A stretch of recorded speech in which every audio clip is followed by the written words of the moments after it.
Hello, beautiful people. It's Dr. Stephanie, and I just came on here because I have something to share. It's the dog days of summer, and I hope that you are enjoying your wonderful beach days, your relaxation time, and all of the wonderful things that summer has to bring. I am a summer baby, so I absolutely love summer. And so one of the things that I always have to warn myself during the summertime is to beware of the L word. And so I just wanted to share that warning with you. Beware of the L word because it tends to creep into our consciousness sometimes during these days of summer. Now, I'm not referring to the word love. I'm referring to the other L word. Yes, lazy. The definition of lazy is idle, sleepy, indolent, shiftless, slothful, dull, lethargic, or apathetic. And unfortunately, all of those negative connotations have a way of sneaking into our subconscious and rearing its ugly head, especially when we're trying to relax and have a good time.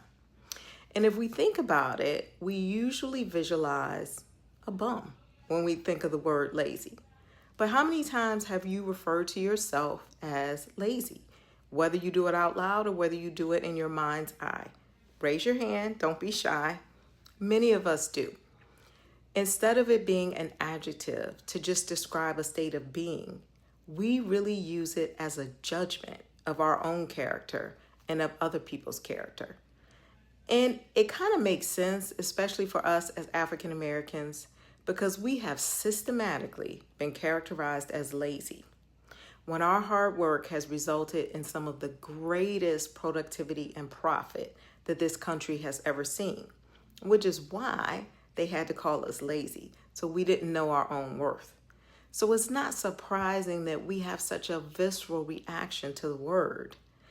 And there's so many quotes that we hear that it just gets reinforced in our subconscious and in our conscious minds.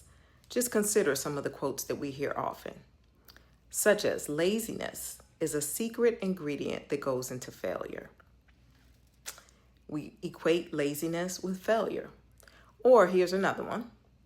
The soul of the lazy man desires and has nothing, but the soul of the diligent shall be made rich. So we equate laziness with poverty and being poor. Just like I said, that image of the bum comes to mind when we think of laziness. It has become a trigger. And too often, we are the ones who are actually using it against ourselves.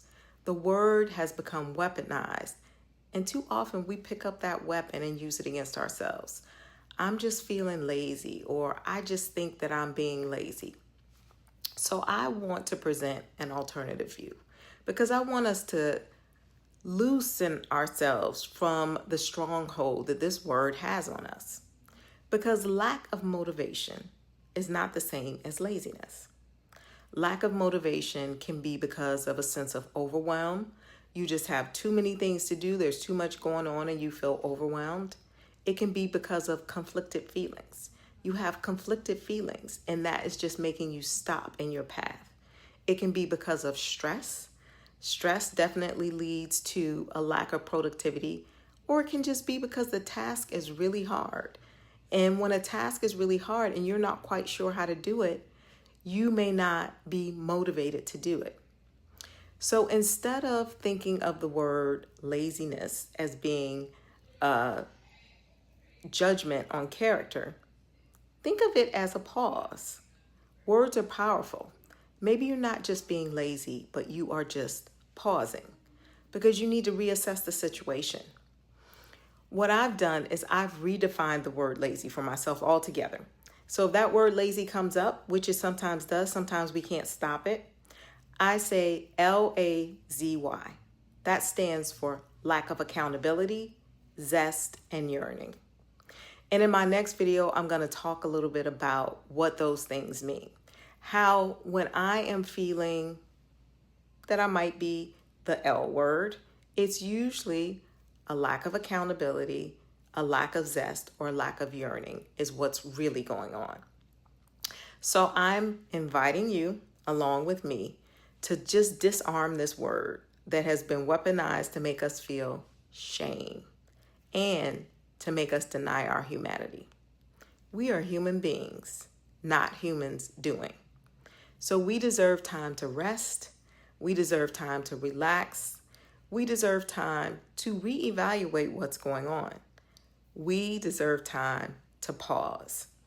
So, as summer continues to progress and the dog days of summer with beach days and relaxation are upon us, that L word is not going to be used as a weapon against us or a judgment of our character or anyone else's character. We're going to allow ourselves to pause, and when we don't understand what the pause is for or how long it needs to last, we're going to ask ourselves, okay, what is LAZY telling me? Is it a lack of accountability, a lack of yearning, or lack of zest? And I'll talk more about that in my next video. All right, keep enjoying your summer, and I will see you next time.